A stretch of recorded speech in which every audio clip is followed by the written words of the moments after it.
অসমৰ অস্তিত্ব ৰক্ষা আন্দোলনত নিজৰ প্ৰাণ আহুতি দিয়া অসমৰ বীৰ শ্বহীদসকলক এই বাংলাদেশী ৰক্ষক বিধায়ক শ্বেৰমান আলীয়ে যোৱাকালি নেকি যি নেকি তুচ্ছ তাচ্ছিল্য কৰিলে, যি নেকি উদ্ভট মন্তব্য কৰিলে, তেখেতে ঘাতক আখ্যা দিলে। সেই বাংলাদেশী ৰক্ষক শ্বেৰমান আলীক অতি সোনকালে গ্ৰেপ্তাৰ কৰিবলৈ অসম চৰকাৰৰ প্ৰশাসনক আমি সদৌ অসম ছাত্ৰ সন্থাই দাবী জনাইছোঁ। অসম আন্দোলনত শ্বহীদ হোৱা এই বীৰ শ্বহীদসকলক কোনোবা বাংলাদেশী ৰক্ষকে আহি পেলাই ঘাতক আখ্যা দিব, তুচ্ছ তাচ্ছিল্য কৰিব, অপমান কৰিব, এই কথা কিন্তু সদৌ অসম ছাত্ৰ সন্থা আৰু অসমৰ জনগণে কেতিয়াও সহ্য নকৰে।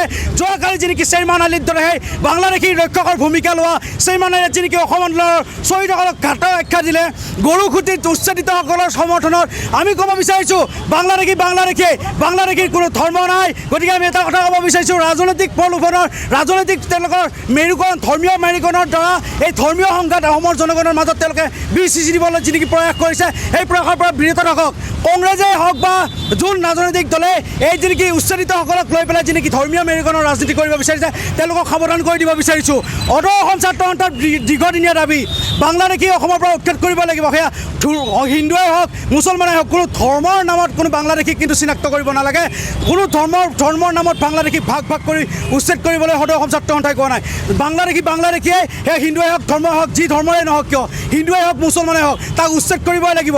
গৰু খুটিত যিদৰে উচ্ছেদ কৰা হ'ল বেদখলকাৰীসকলক, ঠিক তেনেদৰে অসমৰ আৰু বিভিন্ন বনাঞ্চল সত্ৰৰ মাটিত বেদখল কৰিছে, সেই বেদখলকাৰীসকলক উচ্ছেদ কৰিবলৈ আমি চৰকাৰৰ প্ৰশাসনক দাবী জনাইছোঁ। এই শ্বেৰমান আলীৰ দৰে এনেকুৱা ধৰণৰ আচলতে নিধকৰ আখ্যা দিছোঁ তেখেতক আমি। তেওঁ অসম আন্দোলনৰ শ্বহীদক অপমান কৰিছে, তেওঁ অসমৰ অস্তিত্বৰ কথা একো চিন্তাই নকৰে কেতিয়াও।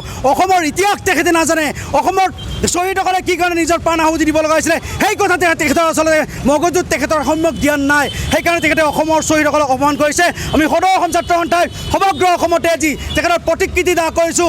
অনাগত সময়ত তেওঁ যদি এনেকুৱা ধৰণৰ মন্তব্য কৰিবলৈ আহে, তেতিয়াহ'লে তেখেতে কিন্তু অসমৰ জনগণৰ সদৌ অসম ছাত্ৰ সন্থাৰ বৃহৎ প্ৰত্যাহ্বানৰ সন্মুখীন হ'বলৈ সাজু থাকিব লাগিব। আৰু তেখেতক অনতিপলমে অসম চৰকাৰৰ প্ৰশাসনক অনতিপলমে শ্বেৰমান আলীক গ্ৰেপ্তাৰ কৰিবলৈ আমি দাবী জনাইছোঁ।